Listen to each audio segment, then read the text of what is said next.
syempre, Miguel, ang bibida sa Task Force Firewall. Ang pinakabagong primetime series na magbibigay aksyon sa mga gabi ninyo. Tama yan. Yes, at syempre kasama din natin sina Lexi Gonzalez, Shane Sava, Cheska Fausto, and Jack Roberto. Yes, guys. Hi naman kayo sa mga kaayos natin. Hi mga kaayos! Yes, mga kaayos! Hello sa inyong lahat! Baka may konting patikim naman sa mga characters nyo dito. Hello po sa inyong lahat. Ako po si Cheska Fausto at ako ang gaganap bilang Leila Aragon. So, agent din po siya ng Task Force Firewall. So, she's actually a lawyer and a sharpshooter. Sample ng abangan sharpshooter. niya. Hey! One hand.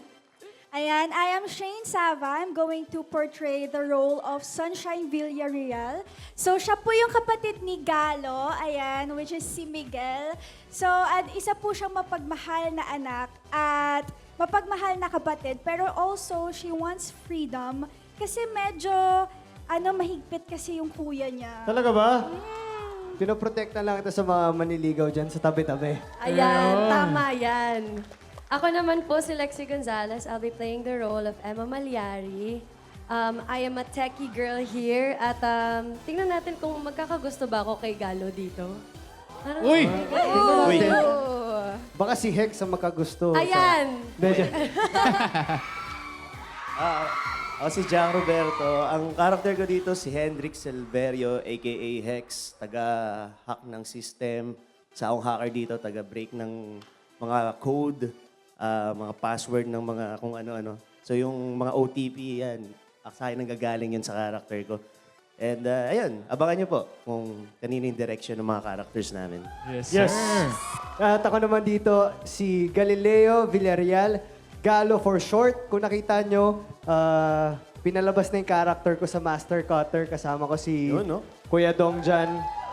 So yun yung story ako, ex-militar ako na naghahanap ng kanyang kapatid. Abangan nyo, maganda kasing istorya ni Sunshine dito eh. Maraming mangyayari sa buhay niya. At isa rin akong agent ng Firewall under PBI. Yung PBI parang NBI namin yon. At itong show na to, kami yung nagbibigay awareness sa cybercrime. Kasi ngayon marami nabibiktima niyan eh. Lalo na sa mga taong hindi masyadong maalam sa gadget.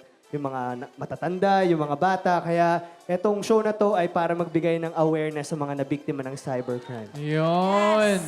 At syempre, hindi lang physical na bakbakan ang haharapin ng grupong ito. Dahil nga, cybercrime ang tututukan nila. So, paano ba yung paghahanda nyo dito sa show na to, Migs?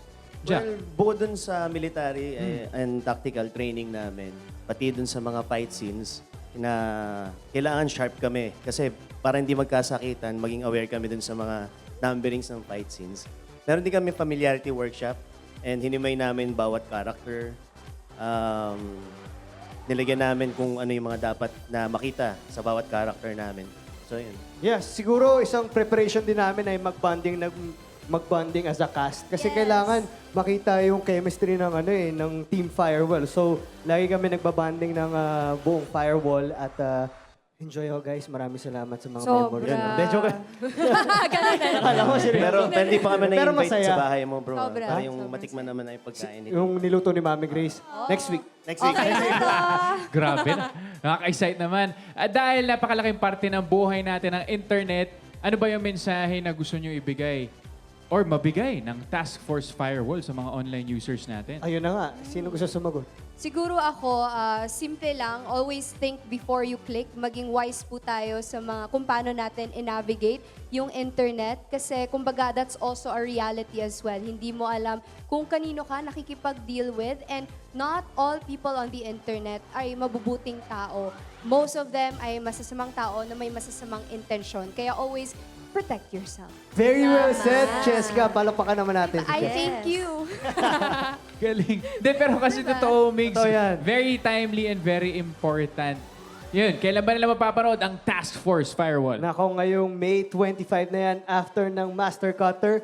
Marami pa kaming kasama dyan. Hindi lang namin kasama ngayon. Kylie Padilla, Buboy Villar, Andyan, directed by Direk Rico Gutierrez. So, Yes. mga kapuso, abangan nyo po. Firewall, malapit na malapit na. Andyan din Yes. si Kailin, Hindi pa lang pinapakita. Si Kailin Alcantara, andyan.